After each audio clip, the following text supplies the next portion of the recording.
Bonjour à tous. Dans cette vidéo, je vais vous montrer comment littéralement n'importe qui, oui, même vous, peut commencer à concevoir en 3D en utilisant l'outil 3D incroyablement facile à utiliser basé sur un navigateur web appelé Spline. Sommes-nous dans le futur? Je pense que nous sommes dans le futur.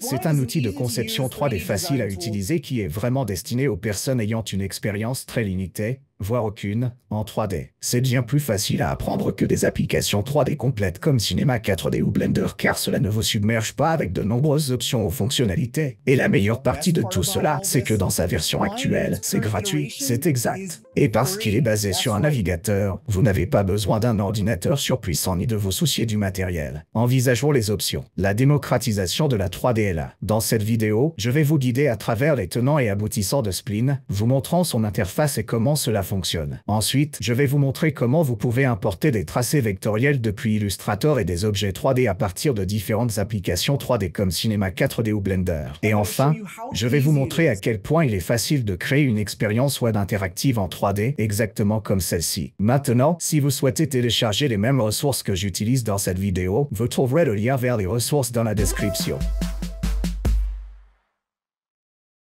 Donc, si vous naviguez sur ce site web de Spline, vous serez d'abord accueilli par cette vidéo vraiment géniale qui vous donne une large gamme d'exemples de ce que vous pouvez faire avec. Vous pouvez voir que nous avons des outils de modélisation de base ici, qui sont très utiles. Vous pouvez donc réellement créer et concevoir vos propres objets 3D dans l'application Spline, ou vous pouvez même importer des objets également. Mais si vous cliquez et faites glisser, tournez autour de ce petit ensemble de modèles 3D ici. C'est exactement le type d'expérience que vous pouvez créer à l'intérieur de Spline, et vous pouvez le faire sans aucune connaissance en programmation.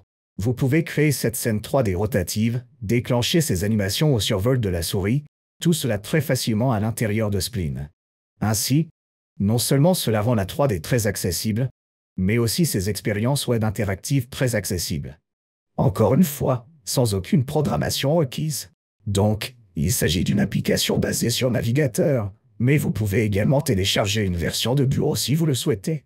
Mais je vais simplement ouvrir cette application et vous verrez ici notre espace de fichiers. Nous pouvons créer une nouvelle scène ici, puis nous avons toute une série de ces onglets sur le côté, ainsi que quelques exemples de scènes que vous pouvez créer avec Spline. Maintenant, si vous accédez à la bibliothèque, vous pouvez voir une grande variété de compositions qui ont été créées avec Spline. Vous pouvez voir des projets en 3D de grande qualité, des projets stylisés en 3D, et même des projets au look entièrement en 2D. Cela vous donne une excellente idée du type de travaux que vous pouvez créer avec cette application 3D basée sur navigateur. Maintenant, certaines de ces créations n'ont pas été modélisées à l'intérieur de Spline.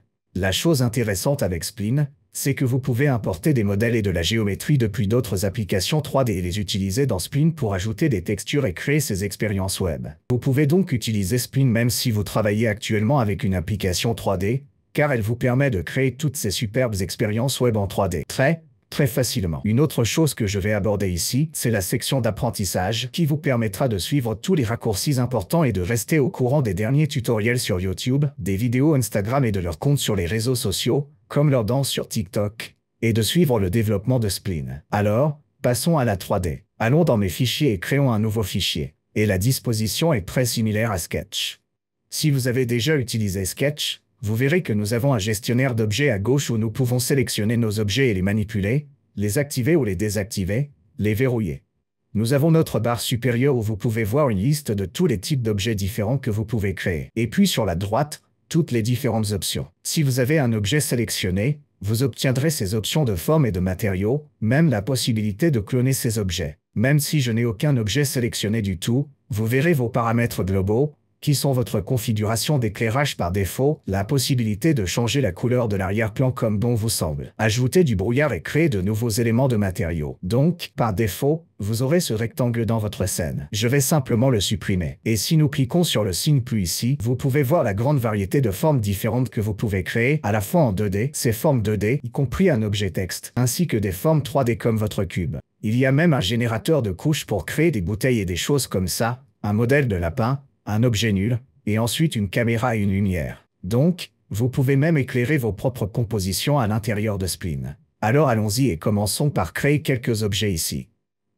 Vous pouvez choisir un cube et ajouter un cube à votre scène soit simplement en cliquant avec votre souris ou en cliquant et faisant glisser. Et vous pouvez voir que nous avons cette vue plate de notre cube.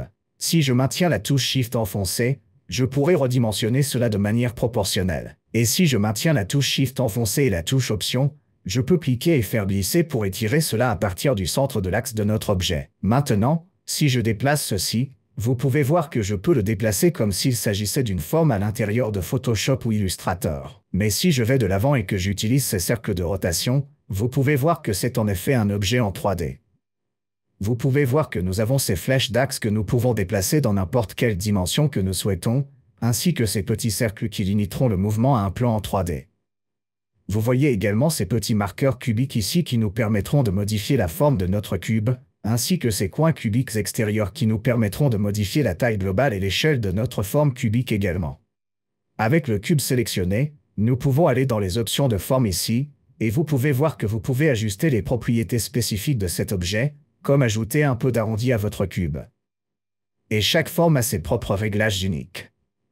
Donc, si nous prenons un tube ici, je vais simplement cliquer pour créer un petit tube ou le redimensionner en maintenant la touche Magie enfoncée, et je peux le faire tourner le long des bandes d'axe. Vous pouvez voir que sur cet objet, ces petits cubes ici nous permettront en réalité d'épaissir la largeur de cette forme tubulaire. Si nous allons dans les options de forme ici, nous pouvons ajuster le nombre de subdivisions de ce tube. Nous pouvons ajouter une section ici et nous pouvons également contrôler le degré d'arrondi de cette forme. Donc, redimensionnons ceci, déplaçons-le peut-être sur le côté ici, et ajoutons quelques formes de plus. Ajoutons un cylindre. Je vais simplement cliquer ici pour le faire pivoter. Construisons une belle petite composition ici, un peu d'arrondi également. Vous pouvez voir que cette forme spécifique a un paramètre creux pour le creuser, ce qui en fait un tube. Alors explorez certainement toutes les différentes options de forme. En plus de créer vos formes 3D, nous pouvons créer, par exemple, une ellipse et dessiner une forme 2D. Et vous pouvez voir que c'est juste un plan plat. Je peux accéder aux paramètres de cet objet, ajouter des extrusions, ajouter un peu de biseau, et le positionner dans notre composition. Maintenant, autre chose que vous pouvez faire, c'est choisir l'outil plume, tout comme dans Illustrator ou Photoshop, vous pouvez créer un tracé, faire une petite forme difforme ici, et vous pouvez toujours ajuster les poignées de direction. Exactement comme si vous travailliez dans une application vectorielle ici. Mais bien sûr, la différence est que si je sors de ce mode vectoriel, c'est maintenant une spline en 3D que je peux à nouveau extruder, ajouter un petit biseau et positionner dans l'espace. Bien sûr, il est un peu difficile de naviguer dans votre scène depuis cette vue plate. C'est là qu'il est utile d'apprendre toutes vos touches de raccourci de navigation. Et celles-ci, vous voudrez les mémoriser. Pour pouvoir orbiter autour de votre scène, vous allez maintenir la touche Alt ou Option enfoncée pour orbiter autour de votre scène comme ceci. Et vous pouvez voir que maintenant nous pouvons ajuster et avoir une meilleure idée de l'emplacement de nos objets dans notre scène. Si vous maintenez la touche Espace enfoncée, cela vous permettra de faire une panoramique, et si vous avez une molette de souris, en la faisant défiler vers le haut ou vers le bas, c'est votre zoom avant ou arrière. Vous pouvez également utiliser les touches Commande et Contrôle et utiliser les touches plus ou moins pour effectuer un zoom avant ou arrière dans votre composition. Et si jamais tous vos objets s'éparpillent hors de l'écran et que vous avez besoin de réinitialiser votre vue, il vous suffit de faire un clic droit dans votre vue et de sélectionner et de réinitialiser la caméra. Et vous verrez que nous sommes maintenant de retour à notre vue par défaut et nous pouvons commencer à positionner les choses autour. En ce qui concerne les différentes vues de la caméra, il existe de nombreuses vues orthographiques plates que vous pouvez utiliser. Vous pouvez également utiliser une vue isométrique, similaire à la vue de Sin City, et vous pouvez choisir si vous voulez voir ceci d'en haut, de côté ou de face, droit devant, comme ceci.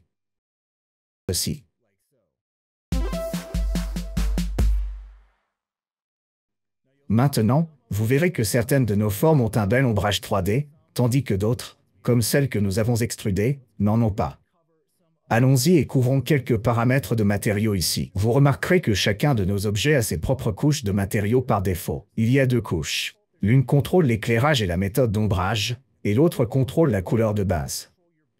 Donc, si je sélectionne ce tore ici, vous pouvez voir que l'éclairage est réglé sur Phong. Et sur cet objet, il n'y a absolument aucun modèle d'éclairage. Donc, il va être représenté comme presque un objet 2D. Si je change cela, disons, en Lambert, vous verrez que maintenant nous aurons cet agréable ombrage diffus. Si nous passons à Phong, ce sera légèrement différent avec un peu plus de reflets spéculaires là. Physical aura un reflet encore plus net, et vous pouvez explorer chacune de ces options d'éclairage en cliquant sur l'icône de la sphère. Vous verrez que vous découvrirez différentes options pour chacun de ces différents types de modèles de rendu. Certains n'ont pas de réglage, d'autres en ont beaucoup, comme le modèle physical. Si nous passons à Toon, vous verrez que nous avons maintenant cet effet de style dessin animé vraiment cool. Si j'ai ce tube ici et que je choisis l'option Toon, vous pouvez voir ce shader au style dessin animé vraiment cool. Et encore une fois, tout cela se passe en temps réel dans mon navigateur, en interaction avec cet éclairage par défaut, et le résultat est vraiment plaisant. Je vais revenir en arrière et remettre tout cela en mode Phong pour obtenir un joli reflet spéculaire. Prenons cet objet ici. Passez en mode Phong et vous pouvez voir que j'ajuste les matériaux de chaque objet un par un. Cependant, nous pouvons créer des ressources de matériaux que nous pouvons appliquer à plusieurs objets et contrôler ce matériau lorsqu'il est appliqué à de nombreux objets. Alors, allons-y et faisons cela. Il y a deux façons de créer une ressource de matériaux. La première consiste à sélectionner un objet actuel. Et disons que nous voulions créer un matériau bleu. Supposons que j'aime celui-ci et que je veuille créer une ressource de matériaux à partir de cela. Je vais cliquer sur cette icône avec les 4 points. Cela ouvrira une zone vide pour la gestion des matériaux. Et si je clique sur le signe plus, cela va convertir le matériau qui venait d'être appliqué à un seul objet et nous permettre de créer une ressource que nous pourrons appliquer à d'autres objets également. Maintenant, si je clique sur cette icône d'engrenage, vous pouvez voir toutes ces propriétés de matériaux, et je peux maintenant le nommer, disons bleu. Et la grande chose à ce sujet, c'est que je peux sélectionner n'importe quel objet, cliquer sur les 4 points, choisir ce matériau et l'appliquer à l'objet de mon choix. C'est donc un excellent moyen d'appliquer un matériau à plusieurs objets. Ensuite, si je veux ajuster ce matériau, par exemple, si je veux passer du Phong au Lambert, ce qui donne un aspect plus plat et stylisé, je peux le faire, et cela mettra à jour le matériau appliqué à tous ces objets. Allons-y et créons peut-être un joli matériau en vert. Donc, ce que je vais faire, c'est sélectionner cet objet ici. Et je ne vais pas utiliser ce matériau bleu, alors je vais simplement cliquer sur ce bouton au détaché ou pour le dissocier de ce matériau global. Cela me permettra d'ajuster uniquement le matériau appliqué à cet objet ici. Donc, si je change la couleur, par exemple, si je choisis le jaune, vous verrez que cela ne changera que le matériau de cet objet spécifique. Maintenant, je peux également choisir différents types d'options de couleurs ici. Ce qui est intéressant avec Spline, c'est que vous pouvez charger une texture. Si je clique sur cette petite icône ici, je peux cliquer sur cette texture et télécharger une image. Donc, si vous disposez d'une image avec une texture UV dépliée, vous pouvez l'appliquer en tant que texture. Cela signifie que vous pourriez charger littéralement n'importe laquelle de ces textures ici, ou si vous aviez un motif que vous avez créé vous-même, vous pouvez le charger en tant qu'image et même ajuster la projection de cette texture sur vos objets 3D, avec des outils de texture assez avancés pour une application 3D basée sur un navigateur. Alors allons-y, ajoutons une texture de gradient, voyons à quoi cela ressemble, et vous pouvez changer la couleur du gradient, faire ce que vous voulez. Nous pouvons également ajouter du bruit, similaire au bruit fractal. Vous disposez de nombreux réglages et types de bruit que vous pouvez appliquer à votre objet, ajuster l'échelle, et ainsi de suite. Vous pouvez même animer le bruit. Pour le vert, vous pouvez voir cet effet de reflet de la lumière, un effet vraiment cool. Et l'un de mes préférés est le réglage du vert. Si je clique sur cette icône, vous pouvez ajuster le flow, mettons-le à 7. Vous pouvez également ajuster l'épaisseur du vert. Peut-être mettre 100, et vous pouvez même ajuster des choses comme la réfraction, vous pouvez la réduire considérablement, disons à 1,2, et vous pouvez voir comment cela change la distorsion, la réfraction de la lumière. Mais c'est vraiment très cool d'avoir cet effet de vert dépoli.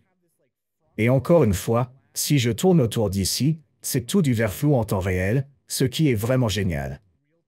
Ce que j'aime faire avec cet effet de vert, c'est que vous pouvez en fait ajouter davantage de couches à votre méthode d'éclairage et à cette couche de vert. Je peux cliquer sur le signe plus et changer cette couleur pour l'instant, obtenir cet effet de reflet de la lumière. Et je peux ajuster l'opacité de la couche, peut-être la réduire à 50. Si je clique sur ce bouton ici, vous pouvez en fait choisir le mode de fusion. Donc, la façon dont vous travaillez avec ces couches de matériaux est très similaire à la façon dont vous travailleriez avec différentes couches dans Photoshop. Vous pouvez simplement empiler des éléments comme ajouter un peu de bruit et le rendre très petit et peut-être le multiplier par-dessus. Réduisons peut-être l'opacité à 25%, essayons le mode de fusion d'incrustation et vous pouvez voir que maintenant vous avez une sorte de verre granuleux ici. Vous pouvez toujours cliquer et faire glisser pour ajuster l'ordre des couches, comme dans Photoshop. Donc vraiment cool. Si nous aimons cela et que nous voulons créer un matériau à partir de cela, nous pouvons cliquer sur les 4 points, appuyer sur le signe plus, et voilà, notre nouveau matériau est créé. Nous allons cliquer sur le bouton d'engrenage, l'appeler glace. Et maintenant ce que nous pouvons faire, c'est sélectionner d'autres objets ici. Cliquez sur les 4 points et ajouter ce matériau en verre, par exemple à ce cylindre. C'est vraiment génial. La possibilité de créer différents types d'effets de matériaux, comme l'effet de verre dépoli, est vraiment impressionnante à voir dans votre navigateur. Une autre manière de créer un matériau est de passer par la zone des matériaux ici. Vous pouvez y accéder en ne sélectionnant aucun objet dans votre scène, puis en cliquant sur le signe plus. Cela créera un tout nouveau matériau que vous pourrez ensuite faire glisser pour l'appliquer directement à un modèle. Il se peut que cela crée un petit objet de téléchargement, que je vais simplement supprimer. Mais maintenant, avec cet objet, je peux sélectionner ce nouveau matériau, lui donner un nom, disons orange, et pour la couleur, je vais créer un joli matériau orange et jaune. Maintenant, c'est mon nouveau matériau orange.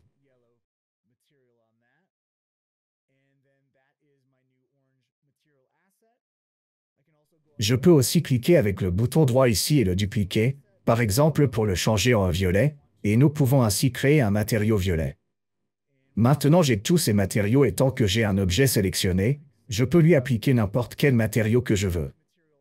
Je peux facilement changer cela en orange, par exemple, et j'ai une belle représentation de toutes les couleurs que j'ai dans ma scène, ainsi que des effets de verre vraiment cool.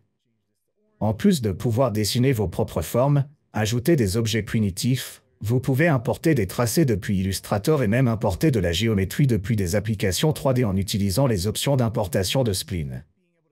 Il est donc extrêmement facile de transférer vos œuvres vectorielles, que ce soit un logo, une création originale depuis une application vectorielle comme Illustrator, vers Spline. Il est donc extrêmement facile de transférer vos œuvres vectorielles, que ce soit un logo, une création originale depuis une application vectorielle comme Illustrator, vers Spline. Il y a juste une petite subtilité à connaître, et c'est la différence entre l'espace de coordonnées 3D et l'espace de coordonnées 2D dans une application Adobe, par exemple. Si je sélectionne cet objet ici, je peux voir dans le panneau des propriétés que c'est là que nous sommes en X et Y dans l'espace 3D. Le tout centre de votre scène est considéré comme étant à 0 en X et 0 en Y, car rappelez-vous que nous avons une profondeur Z en 3D. Alors, où est le 0,0 dans Illustrator? Eh bien, en fait, il est ici, en haut.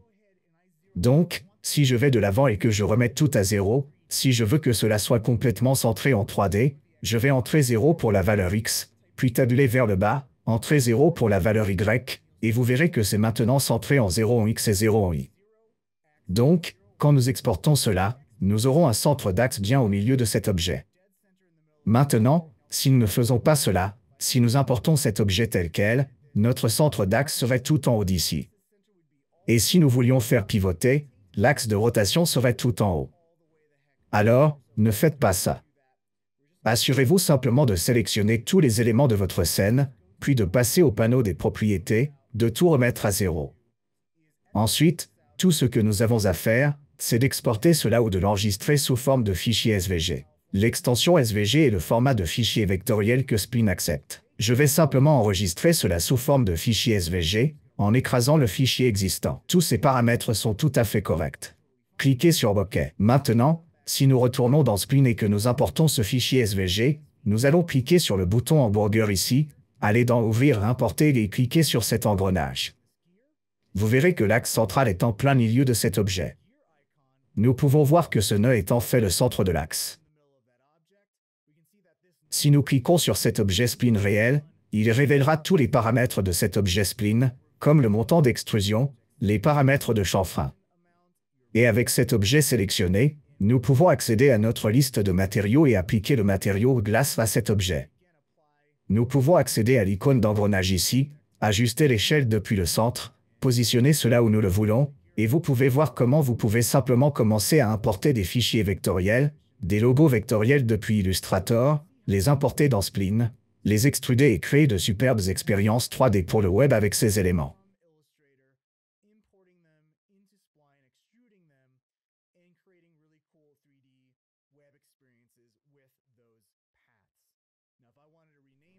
Si je veux renommer des objets, je peux simplement aller ici, double-cliquer sur l'objet et le renommer Gear. Et voilà. Maintenant, nous pouvons commencer à éclairer notre scène, à créer de la lumière. Vous remarquerez qu'initialement, les paramètres de l'environnement sont configurés avec un éclairage par défaut, que vous pouvez ajuster ici. Il y a une lumière par défaut située dans le coin supérieur.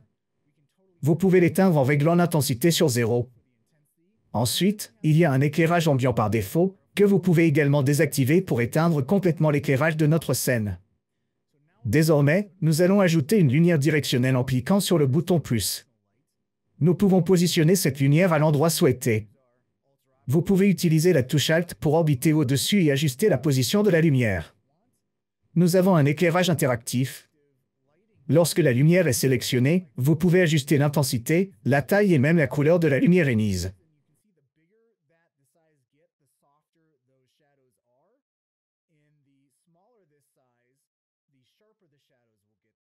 Par exemple, vous pouvez choisir une lumière rose.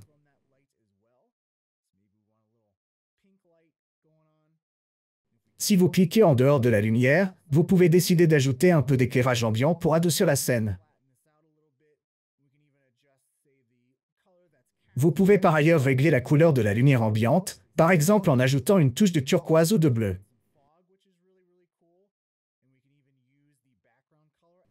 Vous pouvez activer du brouillard, ce qui est vraiment cool. Vous pouvez même utiliser la couleur d'arrière-plan comme couleur pour le brouillard.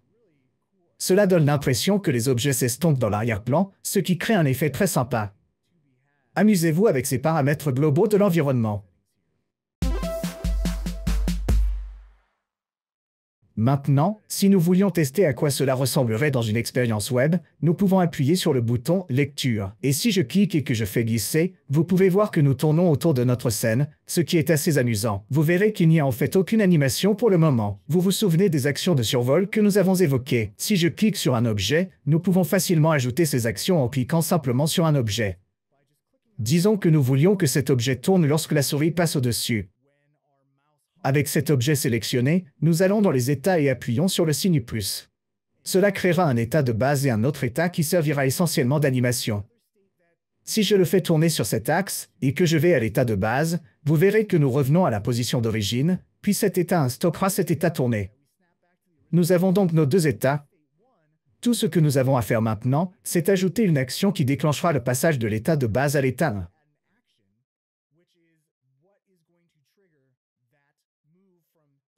Vous pouvez avoir une action au clic de la souris ou au survol de la souris. Je vais choisir le survol de la souris. Ici, vous avez des options d'animation, comme la possibilité de répéter l'animation, d'ajuster l'interpolation de l'animation, d'ajouter de l'atténuation, ease in, ease out, ou même d'utiliser un effet de rebond. Il y a beaucoup de personnalisation possible. Quelle est la durée de l'animation? De l'état de base à l'état tourné, elle est actuellement d'1 seconde. Voyons à quoi cela ressemble avec cette rotation. Je vais appuyer sur « Lecture » et si je survole l'objet, vous verrez qu'il tourne et revient à sa position de base lorsque je ne survole plus l'objet. Si je clique à nouveau sur ce cube, je peux voir que nous ne voulons même pas que cela se répète, alors désactivons cela. Mettons un peu d'effet de rebond, laissons toutes ces options telles quelles. Durée par défaut d'1 seconde, c'est très bien. Appuyez sur « Lecture » et maintenant, lorsque je survole l'objet, il va tourner avec un petit effet de rebond, lorsque je viendrai à son état de base. Donc, c'est vraiment cool.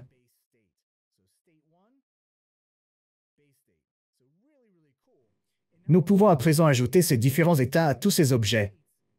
Par exemple, celui-ci pourrait tourner comme ça. Ajoutons cet événement de survol de la souris. Ajoutons un peu d'effet de rebond. Pour celui-ci, nous allons peut-être choisir un état avec lequel il s'agrandit. Ajoutons cet événement, ce survol de la souris avec un effet de rebond. Nous pouvons faire cela pour tous ces différents objets. Une fois que nous avons configuré tous nos états, appuyons sur « Lecture » et nous pouvons tester tout cela. Et voilà, nous avons une expérience interactive complètement cool, tout comme cette page de destination, et tout cela sans avoir à écrire la moindre ligne de code. Désormais, je voulais m'interrompre un instant, car si vous regardez toutes ces choses incroyables avec Spline 3D, cela vous donne enfin envie de plonger dans le monde de la 3D et d'apprendre sérieusement. Si c'est le cas, vous devriez certainement jeter un coup d'œil à notre cours d'introduction à la 3D appelé Cinéma 4D Base Camp. Il vous donnera toutes les bases essentielles de la 3D dont vous avez besoin pour ajouter la 3D à vos compétences.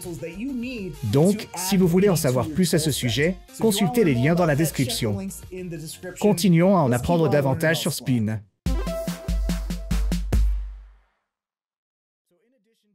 En plus de créer des formes primitives et de les extruder, vous pouvez également utiliser quelques techniques de modélisation polygonale de base dans Spline.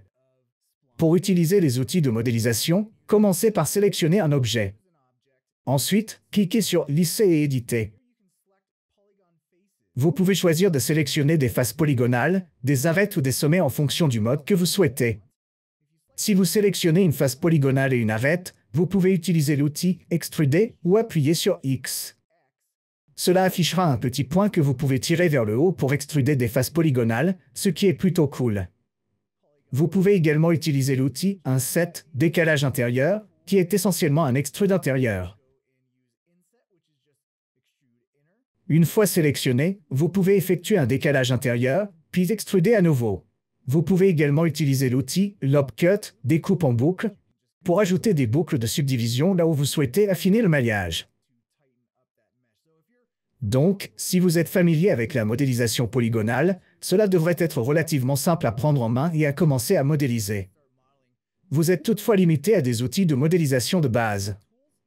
Vous pouvez toujours ajouter des subdivisions supplémentaires pour lisser davantage le modèle. Et voilà, c'est un canard portant un chapeau ou une tête de canard Lego.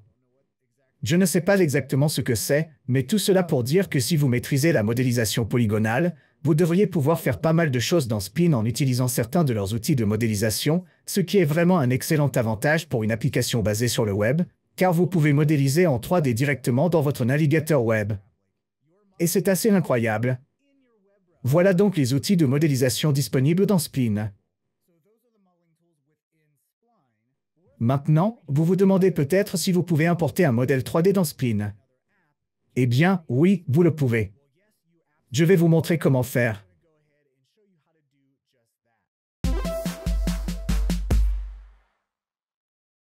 Ici, j'ai mes petits personnages robots que j'ai modélisés dans Cinema 4D. Ils ont quelques matériaux de base appliqués et l'un des grands avantages de Spline est que vous pouvez conserver et transférer les informations de couleurs à partir de vos matériaux dans Cinema 4D et avoir ces couleurs appliquées à votre modèle et traduites dans Spline également. Alors, ici, j'ai mes petits personnages de robots que j'ai modélisés dans Cinema 4D avec des matériaux très basiques appliqués sur eux. L'un des avantages de Spline est que vous pouvez en fait conserver et traduire les informations de couleurs à partir de vos matériaux dans Cinema 4D et avoir ces couleurs appliquées à votre modèle et traduites dans Spline également. Donc, il y a un avantage à appliquer des couleurs et des matériaux de base à votre objet dans Cinema 4D. Maintenant, si vous aviez une texture d'emballage de film, c'est là que vous devriez l'importer manuellement dans Spline et appliquer votre texture UV, comme je l'ai montré précédemment dans Spline. Mais pour obtenir votre modèle et ses matériaux hors de Cinema 4D, j'ai trouvé que le meilleur format de fichier pour faire cela est le FBX. Désormais, Spline peut également importer des formats de fichiers STL et OBJ, mais j'ai constaté que le FBX conserve ces informations de couleur et gère les objets générés de manière très agréable en utilisant cette méthode. Tous ces paramètres par défaut sont bons à utiliser. Donc, allons-y et appelons simplement ceci « test de ligne ». Ensuite, si nous revenons à Spline, ce que nous pouvons faire à présent, c'est importer ce modèle de robot directement dans ce projet,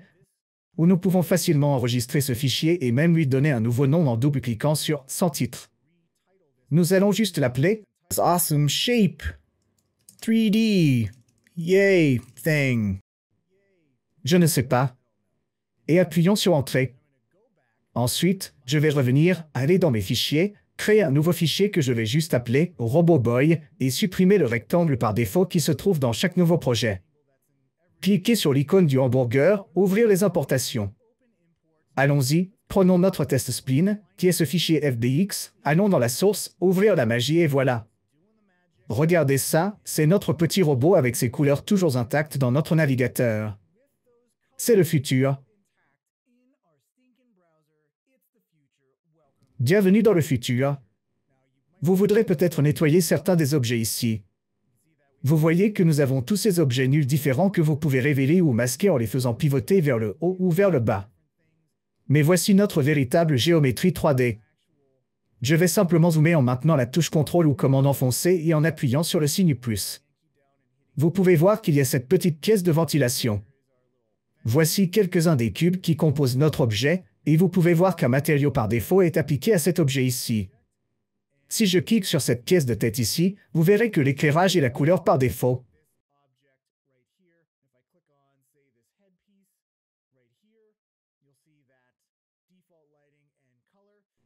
Maintenant, ce que nous pouvons faire maintenant, c'est créer un élément de matériau à partir de ce matériau bleu en cliquant sur les 4 points, en allant sur le signe plus et en le renommant simplement bleu. Et ce que je peux faire maintenant, c'est prendre cet élément bleu et l'appliquer à tous ces objets bleus ici. Au lieu d'avoir à appliquer des matériaux individuels à chaque objet, je peux créer un matériau et l'appliquer à plusieurs objets. Et encore une fois, cela va créer ces objets de téléchargement étranges que nous allons simplement supprimer. Mais mettons simplement ce bleu sur cet objet ici, et ce bleu sur cette petite pièce environnante là, puis supprimons ces morceaux de téléchargement, et maintenant je peux sélectionner ce matériau et ajuster cette couleur. Cela ajustera la couleur de tous ces objets bleus auxquels nous avons appliqué cet élément de matériau, ce qui est vraiment cool. Vous n'avez pas à plonger dans chaque objet individuellement pour ajuster ces matériaux.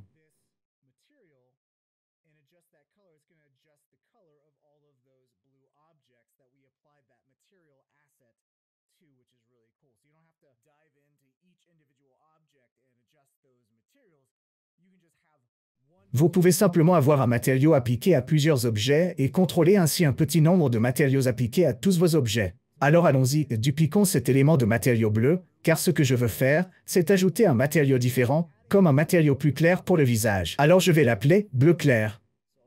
Et pour cela, je vais utiliser aucun nombre du tout. Et j'ajouterai cet effet de flare très cool. Je vais changer le mode de fusion en test screen et voyons ce que cela donne appliqué, par exemple, à l'objet de l'œil. Je vais survoler jusqu'à ce que nous obtenions une belle boîte de fil autour de cet œil. Et vous pouvez voir que cela a été appliqué. Ensuite, je vais désélectionner cet objet pour retrouver mon navigateur d'éléments de matériaux.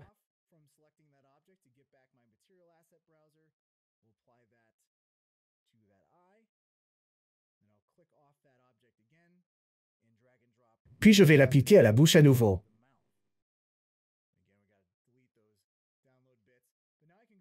Nous devons supprimer ces morceaux de téléchargement, mais maintenant je peux revenir à mon bleu clair et changer cette couleur pour qu'elle soit plus proche du turquoise, et ensuite allons dans les paramètres actuels, et changeons la couleur de ceci pour que ça ressemble presque à une lueur interne, et je peux ajuster le biais. 2,5, peut-être augmenter l'échelle à 15, augmenter l'intensité à environ 5. Vous pouvez voir que nous obtenons cet effet d'œil brillant vraiment sympa pour ce visage. Et l'un des avantages intéressants de l'importation de géométrie dans Spleen, c'est que vous pouvez en fait importer des maillages de faible densité dans Spleen et les subdiviser entièrement dans cette application. Donc, vous voyez, nous pouvons voir un peu de rugosité sur les mains là. Ce que nous pourrions faire, c'est prendre ce petit objet de doigt ici, et vous pouvez réellement ajouter des subdivisions en augmentant ces subdivisions dans le modificateur. Et si je vais en arrière et en avant, regardez comment cette partie deviendra plus lisse. Alors j'ajoute simplement des subdivisions pour subdiviser complètement et adoucir la géométrie à l'intérieur de Spleen. Donc ce que vous pouvez faire, c'est simplement amener des maillages basse polis et les subdiviser entièrement dans cette application. Donc, que vous soyez novice en 3D ou que vous ayez une grande expérience en 3D, vous avez beaucoup de possibilités. Que ce soit en créant votre propre géométrie ou en important une géométrie de faible résolution et en la subdivisant directement dans l'application. Alors maintenant, nous avons ce robot importé dans Spleen, texturé de manière assez agréable. Et ce que nous pouvons commencer à faire, c'est ajouter cette capacité web interactive à ce robot. Tout comme nous avons animé ces formes de base pour les faire pivoter lorsque vous survolez votre souris sur l'objet, nous pouvons en fait ajouter une animation pure et simple qui est déclenchée dès le départ. Peut-être que je veux que ces bras tournent vers le haut et vers le bas. Alors je vais sélectionner ce bras, et vous pouvez voir que dans Cinema 4D, j'ai en fait configuré les centres de l'axe là où l'axe de rotation devrait être. Donc, lorsque cela tourne vers le haut ou vers le bas, cela tourne parfaitement le long de ces articulations du bras. Et ce que je peux faire, c'est encore une fois, sélectionner cet objet, aller dans les états, et nous allons avoir cet état de base et l'état dans lequel nous allons passer. Je vais simplement déplacer ce bras et le faire pivoter légèrement vers le bas, puis ajouter un événement avant d'utiliser le survol de la souris. Ce que je vais faire, c'est simplement commencer, ce qui signifie que lorsque le fichier se charge sur un site web, l'animation va démarrer immédiatement. D'accord? Donc, je vais faire en sorte que cela soit cyclique, ce qui signifie que l'animation ira en arrière et en avant, et nous allons faire en sorte que cette animation se répète dans le navigateur web en utilisant ces transitions in et out. Nous allons faire la même chose pour ce bras gauche. Ajoutons donc un état, et quand il est sélectionné, nous allons faire pivoter ce bras vers le bas également. Nous allons ajouter le même événement, qui est démarrer. Donc, cela va démarrer, et nous allons choisir que l'animation soit cyclique, et ensuite nous allons appuyer sur lecture. Et vous pouvez voir que les bras bougent de haut en bas par défaut et utilisent cette interpolation in et out. Donc, je vais simplement quitter cette prévisualisation, et ça a l'air plutôt bien. Et si nous voulions que l'ensemble de cette chose monte et descende? Alors, ce que je vais faire, c'est prendre ce nul en haut là-bas, ajouter un état, et le faire monter. Donc, l'état de base et l'état 1, c'est juste un mouvement vers le haut. Nous allons ajouter cet événement pour qu'il se déclenche dès le début. Nous allons faire en sorte que cela soit cyclique, que cela se répète, et pour la durée de cette animation, faisons en sorte que cela dure 2 secondes, pour que ce ne soit pas trop rapide. Appuyons sur Lecture pour tester cela. Donc maintenant, nous avons ce bel effet de survol. Nous pouvons faire pivoter autour. Cela a vraiment l'air bien. Ajoutons un plan au sol ici. Choisissons une couleur gris clair. Ajoutons une ellipse pour le plancher, et nous allons simplement le faire pivoter à plat.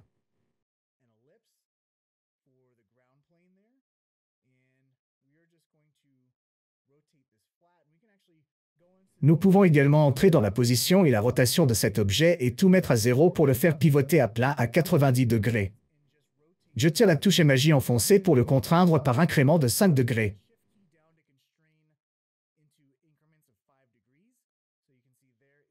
Vous pouvez voir que cet objet ici ne montre que le bas et pas le haut.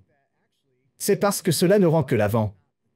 Si vous regardez la visibilité, il ne rend que la face avant. Rendons en réalité les deux côtés visibles. Maintenant, nous voyons la face avant et la face arrière rendues.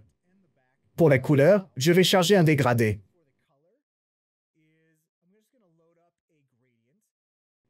Cliquez sur la puce de couleur de dégradé là-bas et changeons cela de linéaire à radial. Sur cette puce de couleur, qui est la couleur sur le côté extérieur de notre disque ici, je vais simplement cliquer sur cette couleur et réduire l'opacité. Donc maintenant, nous avons cette belle ombre. Cliquez sur cette puce de rampe et réduisez-la un peu. Et maintenant, nous pouvons agrandir cet objet ici, et nous pouvons même animer l'ombre pour la réduire à mesure que ce robot monte. Ajoutons cet état, donc l'état de base, l'état 1 sera juste pour réduire cela un peu.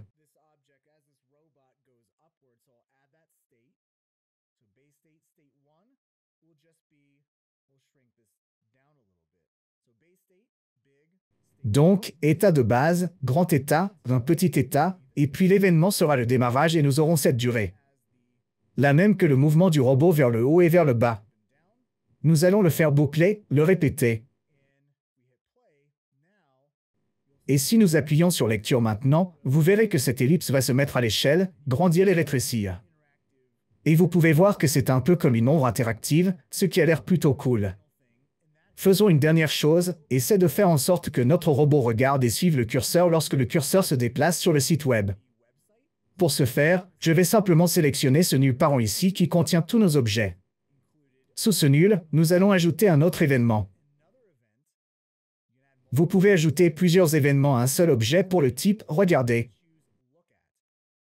Et si je lance la lecture, vous verrez que maintenant votre objet va pointer ou regarder le curseur.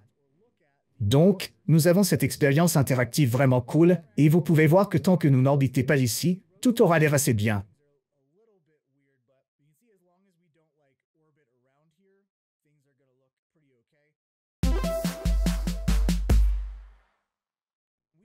Nous pouvons en fait exporter ceci sous forme de code intégré ou d'un site web personnalisé pour partager cette expérience avec tous nos amis et clients.